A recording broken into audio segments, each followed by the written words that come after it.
Take a break from your busy schedule and join Harold Sala for Guidelines, a 5-minute commentary on living.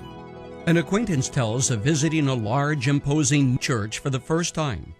Just off the entrance to the sanctuary, he noticed 3 doors marked Men, Women, and Clergy. "I didn't know there was a difference," he commented candidly. Scientific research seems to indicate that among Jewish rabbis, there is a difference. In a recent edition of Nature magazine, scientists contended that a study of 188 unrelated rabbis from Israel, North America, and Britain demonstrate that, quote, the composition of Y chromosomes, which are inherited from the father, in the samples taken from the rabbis was markedly different from the lay Jews, end quote. And what's such a big deal about this?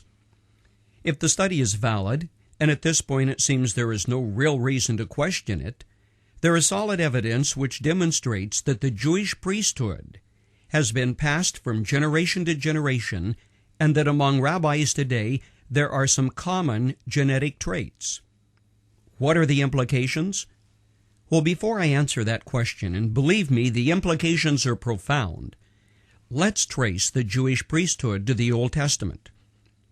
When God led the Israelites out of Egypt, He wanted men who were undefiled and separated from the whole to serve as priests. God chose the tribe of Levi for this purpose, and of this tribe, one family, the descendants of Aaron, were to be priests who were consecrated to the work of serving the tabernacle and eventually the temple. The priests alone offered sacrifices. The rest of the Levites were responsible for the care of the tabernacle and later the temple. They were scribes, teachers, musicians, and even judges. In 70 A.D., the temple was destroyed, and with its destruction, the extensive records of families and genealogies were lost to posterity. Obviously, there were priests who survived that Holocaust and learned trades. Certainly, they passed that heritage on from generation to generation. But there were no written records proving that they were Levites indeed.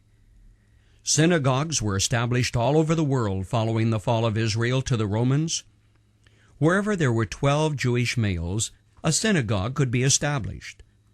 No doubt many of the priests who had served in the temple or in its care served as rabbis in the synagogues scattered around the world. But with the passing of centuries, how could you be sure who was a descendant of the tribe of Levi? Now, if your name was Levi or Cohen, you could probably be sure that you were a descendant of Levi, since those names are derived from Levi. Purists have contended that if a Jewish temple should ever be established in the future, it would have to be served by Levites, but nobody could be sure who is a Levite. Now scientists are saying that the genes of rabbis all over the world have some common genetic characteristics, lacking in ordinary Jewish males. They believe this common chromosome variation can be traced back for centuries, even possibly to the appointment of Aaron some 3,300 years ago. Now, I suspect that your first reaction was the same as mine, skepticism and unbelief. But the more you think about the supernatural way that God has preserved His chosen people, the more you realize this may well be the hand of God in a design so grand and glorious that it defies human logic. After all, never before in all history has a nation come back into existence after its disintegration 2,000 years before. God does things His way, and what scientists have stumbled across may well be part of His plan for the future.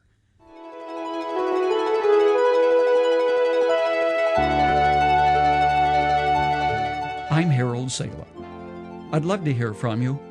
A word of encouragement is always a blessing, and let us know how God has used Guidelines in your life. You can go to our webpage, guidelines.org, and send an email or find resources to help. Or just send an email to guidelines@guidelines.org.